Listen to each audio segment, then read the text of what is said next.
क्या आपने कभी किसी समुद्र को नजदीक से देखा है? हमारी पृथ्वी के टोटल सरफेस का 71% भाग इन्हीं समुद्रों के नीचे दबा हुआ है, जिनमें टोटल वाटर का 97% पार्ट समाया हुआ है। अब एक हैरान करने वाली बात सुनिए, आज भी दुनिया के 80% से ज्यादा समुद्र अनमैप्ड और अनएक्सप्लोर हैं। यानी 80% समुद्रों के बारे में हम आज भी कुछ नहीं जानते। यही रीजन होता है कि बड़े बड़े जहाजों और एयरप्लेन के क्रैश होने के कई सालों बाद तक भी हम उनका मलबा नहीं तलाश पाते। ऐसे में अगर कोई इंसान गलती से भी इस समुद्र के नीचे स्टक हो जाए तो सोचिए उसके साथ क्या होगा। टाइटैनिक तो आपको याद ही होगा, न जाने कितने मुसाफिर उस जहाज के साथ समुद्र तल में जिंदा दफन हो गए थे।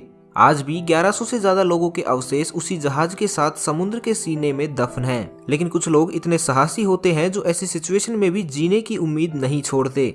ऐसी ही एक कहानी है नाइजीरिया के हैरिसन ओकेन की, जिनके हौसलों के आगे समुद्र का घमंड भी चकनाचूर हो गया था। दरअसल हैरिसन पेशे से एक कुक था जो जैस्कोन 4 नाम की एक टगबोट पर नौकरी करता था। बेसिकली टगबोट ऐसी पावरफुल बोट्स होती हैं जिनका उपयोग बंदरगाहों पर बड़े बड़े जहाजों को खींचने और स्टेबलाइज करने के लिए किया जाता है। लेकिन इसके अलावा इनका उपयोग समुद्रों से तेल के दोहन के दौरान भी किया जाता है।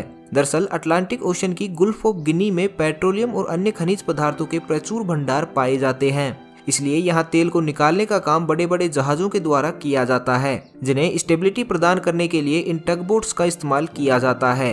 26 मई 2013 को भी एक ऐसी ही प्रक्रिया के दौरान नाइजीरियन कोस्ट से 32 किलोमीटर दूर सेवरॉन कंपनी का एक ऑयल टैंकर अनस्टेबलाइज हो गया था।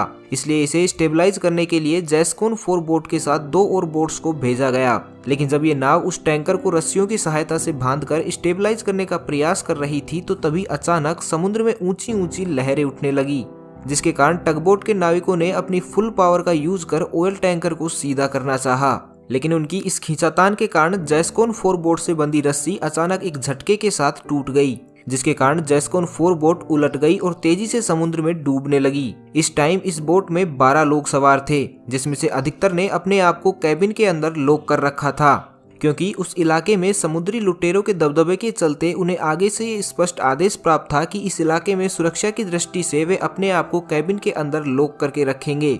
लेकिन ये प्रोटोकॉल उनके लिए जानलेवा साबित हुआ, क्योंकि अचानक बोट के पलटने के कारण उन्हें दरवाजा खोलकर बाहर निकलने का टाइम ही नहीं मिला और वो वहीं कैबिन में पानी के बढ़ते लेवल के साथ अपनी जिंदगी के लिए संघर्ष करते रह गए।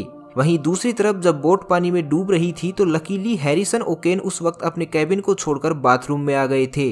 इसलिए जैसे ही रस्सी टूटने की वजह से नाव पलटी तो हैरिसन भी उसके साथ पलटकर बाथरूम की छत से टकरा गए।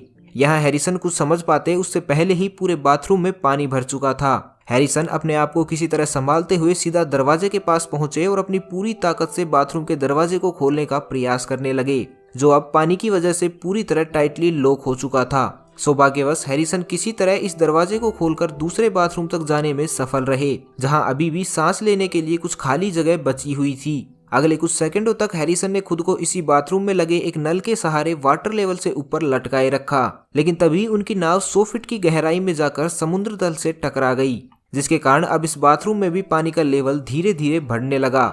इसलिए हैरिसन ने यहाँ से निकलने का फैसला लिया। सौभाग्यवश उनके बाथरूम से इंजीनियर ऑफिस का रास्ता अब भी खुला हुआ था, जहाँ 4 फीट का एक एयर पॉकेट मौजूद था। यानी इस रूम में अब भी 6 मीटर क्यूब जितने आयतन में हवा मौजूद थी, जिसमें किसी एक इंसान के लिए 60 घंटों तक की ऑक्सीजन मौजूद थी। यानी अब हैरिसन के पास अपनी जिंदगी को बचाने के लिए केवल 60 घंटे थे, जिसमें वो सिर्फ और सिर्फ रेस्क्यू टीम के आने का इंतजार कर सकते थे, क्योंकि उनकी बोट समुद्र तल में सर के बल गिरने की वजह से पूरी तरह लॉक हो चुकी थी। ऐसे में वो चाहकर भी बोट से बाहर नहीं निकल सकते थे, और अगर गलती से वो बोट के बाहर निकल भी जाते तो उनकी नाव के आसपास मंडरा रही शार्क उन्हें अपना शिकार बना लेती। अब हैरिसन को किसी भी तरह खुद को रेस्क्यू के आने तक जिंदा रखना था। लेकिन अब यहाँ समस्या ये थी कि हैरिसन की ब्रीथिंग की वजह से काफी मात्रा में CO2 रिलीज हो रही थी, जो उसी एयर पॉकेट में स्टोर हो रही थी। ऐसे में यदि CO2 की बढ़ती हुई मात्रा ब्रीथिंग के जरिए वापस हैरिसन के शरीर में जाती तो ये जहर का काम करती, जिसके कारण 1 से 2 घंटों के अंदर ही हैरिसन की मौत हो जाती। लेकिन हैरिसन ने इसका भी एक अनोखा उपाय निकाला। हैरिसन ये जानता था कि CO2 पानी के द्वारा आसानी से ऑब्जर्व कर ली जाती है, इसलिए हैरिसन कुछ मिनटों के अंतराल पर अपने आसपास के पानी को हिलाता रहता। ऐसा करने से उसके आसपास के पानी का सरफेस एरिया बढ़ जाता, जिसके कारण ऑब्जर्व होने वाली CO2 की मात्रा भी बढ़ गई थी। लेकिन केवल ऑक्सीजन के सहारे ही हैरिसन लंबे समय तक जीवित नहीं रह सकता था, क्योंकि बिना पानी के डिहाइड्रेशन की वजह से भी उसकी मौत हो सकती थी। सौभाग्यवश उसे उसी रूम में कोक के कुछ कैन मिल गए, जिन्हें पीकर उसने अपनी प्यास को शांत किया। इसके बाद उसने अपने आसपास मौजूद चीजों को आपस में जोड़कर किसी तरह एक फ्लोटिंग सरफेस का निर्माण किया, जिसके ऊपर बैठकर उसने अपने बाकी के 60 घंटे गुजारे। इस टाइम हैरिसन ने कपड़ों के नाम पर केवल अंडरवियर पहन रखी थी और समुद्र के 100 फीट नीचे पानी का टेम्परेचर इतना कम था कि अगर वो ये जुगाड़ करके अपने आप को पानी के ऊपर नहीं रखता तो बॉडी की इंटरनल हीट लूज होने के कारण मात्र 1 घंटे के अंदर ही उसकी मौत हो जाती। सौभाग्यवश वो इन सभी मुसीबतों से खुद को बचाने में कामयाब रहा, लेकिन अब उसके सामने एक नई समस्या पैदा हो गई। उसके एयर पॉकेट की ऑक्सीजन अब खत्म होने की कगार पर थी। इस टाइम उसे सांस लेने में भी कठिनाई महसूस हो रही थी, लेकिन तभी उसे बाहर से कुछ खटखटाने की आवाज सुनाई दी। ये डाइवर्स थे जिन्हें सेवरॉन कंपनी ने जहाज के मलबे को तलाशने और उसमें मौजूद मरे हुए क्रू की बॉडी को रिकवर करने के लिए घटना के कुछ टाइम बाद ही भेज दिया था। लेकिन बोट के मलबे को ढूंढते ढूंढते उन्हें 60 घंटे बीत चुके थे। फाइनली उन्हें बोट का मलबा मिल चुका था, लेकिन ये अब भी इस बात से पूरी तरह बेखबर थे कि ऐसी हालात में भी अंदर एक इंसान जीवित हो सकता है। उधर अंदर से हैरिसन बोट को खटखटाकर उन्हें ये बताने की कोशिश कर रहा था कि उसे मदद की जरूरत है, लेकिन काफी प्रयासों के बाद भी उसकी आवाज किसी ने नहीं सुनी। कुछ देर बाद बाहर से आवाजें आना भी बंद हो गई। हैरिसन को लगा कि शायद रेस्क्यू टीम वापस चली गई है और संभवतः ये उसकी लाइफ का अंतिम पड़ाव है। चारों तरफ अंधेरे और पानी से भरी बोट में हैरिसन ये सब सोचकर रो ही रहा था कि तभी अचानक पानी के अंदर से उसके चेहरे पर एक तेज प्रकाश आता है।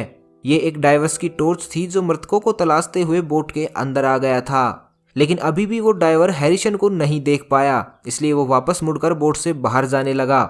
उधर हैरिसन किसी भी कीमत पर जीने का ये आखिरी मौका नहीं गंवाना चाहता था। हालांकि ऑक्सीजन लेवल काफी कम हो जाने के कारण उसे इस टाइम बेहोशी जैसी सिचुएशन भी फील हो रही थी, लेकिन यही वो मोमेंट था जब वो अपने लिए कुछ कर सकता था। इसलिए उसने अपनी बची हुई पूरी एनर्जी से खुद को तैयार किया और पानी को चीरते हुए उस डाइवर के पास पहुंचकर उसका हाथ पकड़ लिया। हालांकि ये सिचुएशन उस डाइवर के लिए भी काफी डराने वाली थी, क्योंकि वो इस बोट में केवल डेड बॉडी मिलने की उम्मीद कर रहा था। ऐसे में अगर कोई अचानक पीछे से आकर उसका हाथ पकड़ता है तो खैर कुछ सेकंड बाद जब उस डाइवर को फील हुआ कि ये सच में एक जिंदा इंसान है तो उसने तुरंत उसके लिए एक डाइविंग हेलमेट का इंतजाम करवाया और उसके बाद उसे एक डाइविंग बेल में बैठाकर सतह पर लाया गया, जहां अगले 2 दिन तक उसे मेडिकल टीम की निगरानी में समुद्र जैसे आर्टिफिशियल एनवायरनमेंट में रखा गया, क्योंकि इतने लंबे समय तक पानी के नीचे हाई प्रेशर में रहने के बाद यदि उसे सीधे ही नॉर्मल एनवायरनमेंट में लाया जाता तो संभवतः हृदय गति रुकने की वजह से उसकी मौत भी हो सकती थी। फाइनली रेस्क्यू के 2 दिन बाद हैरिसन को वापस अपने घर भेज दिया गया, लेकिन इस घटना ने हैरिसन को इतना ज्यादा डरा दिया था कि उसे समुद्र के नाम से भी डर लगने लगा। उसे रात में इसी घटना के डरावने सपने आने लगे, जिसका परिणाम ये रहा कि वो अपनी पूरी लाइफ में वापस कभी भी समुद्र के नजदीक नहीं गया। अनजाने में ही सही, लेकिन हैरिसन ने अपनी इस कष्टपूर्ण यात्रा के जरिए एक ऐसा वर्ल्ड रिकॉर्ड बना दिया जिसे शायद कोई भी तोड़ना नहीं चाहेगा। आज भी हैरिसन के नाम बिना किसी डाइविंग इक्विपमेंट के समुद्र तल में सबसे लंबा समय बिताने का वर्ल्ड रिकॉर्ड दर्ज है। तो बस आज के लिए इतना ही। मैं मिलता हूँ आपको अगले वीडियो में, तब तक के लिए खुश रहें।